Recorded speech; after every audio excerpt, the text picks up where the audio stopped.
ഇ.പി.യെ മാത്രമല്ല കേരളത്തിലെ എല്ലാ കോൺഗ്രസ് എംപിമാരെയും കണ്ടിരുന്നു. അടുത്ത വെടിപൊട്ടിച്ച് ജാവദേക്കർ. നേതാക്കളുടെ ബി.ജെ.പി. പ്രവേശനവും അതുമായി ബന്ധപ്പെട്ട ചർച്ചകളും കൊഴുക്കുന്നതിനിടെ കോൺഗ്രസിനെ വെട്ടിലാക്കി മുതിർന്ന ബി.ജെ.പി. നേതാവ് പ്രകാശ് ജാവദേക്കറുടെ വെളിപ്പെടുത്തൽ. കേരളത്തിൽ ഇ.പി. ജയരാജനെ മാത്രമല്ല കണ്ടതെന്നും എല്ലാ കോൺഗ്രസ് എംപിമാരെയും താൻ കണ്ടിരുന്നുവെന്നും ജാവദേക്കർ പറഞ്ഞു.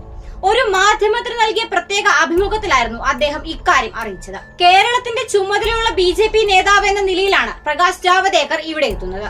ഈ സമയത്ത് താൻ CPM, CPI നേതാക്കളുമായും കോൺഗ്രസ് എംപിമാരുമായും കൂടിക്കാഴ്ച നടത്തിയെന്നാണ് ജാവദേക്കർ അവകാശപ്പെടുന്നത്. കേരളത്തിൽ CPM-ന് ഒരു MP മാത്രമാണുള്ളതെന്ന് പറഞ്ഞ ജാവദേക്കർ ബാക്കിയുള്ളവരെ കണ്ടിരുന്നുവെന്നും വ്യക്തമാക്കി. കേരളത്തിൽ പുതിയൊരു രാഷ്ട്രീയ വിവാദത്തിന് കൂടി തിരികൊളുത്താൻ കെൽപ്പുള്ളതാണ് ജാവദേക്കറുടെ ഈ വെളിപ്പെടുത്തൽ.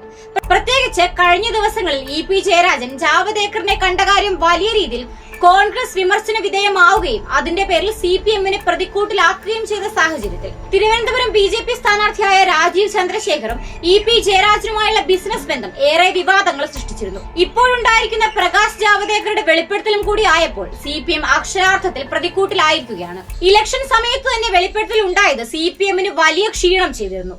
ഈ വിവാദം പല മണ്ഡലങ്ങളിലെയും വിജയ സാധ്യതയെ തന്നെ ബാധിക്കുമെന്ന ആശങ്കയിലാണ് LDF നേതൃത്വം. എന്നാൽ ഇതിന്റെ അലയൊലികൾ അടങ്ങും മുൻപേ കോൺഗ്രസ് എംപിമാരെയും താൻ കണ്ടിരുന്നുവെന്ന ജാവദേക്കറുടെ വിവാദ വെളിപ്പെടുത്തൽ പ്രതിരോധത്തിലായിരുന്ന CPM-ന് നൽകുന്ന ആശ്വാസം ചെറുതല്ല. എന്നാൽ ആരൊക്കെയാണ് ഇതിലുള്ളതെന്ന കാര്യം ജാവദേക്കർ പേരെടുത്ത് പറഞ്ഞിട്ടില്ല.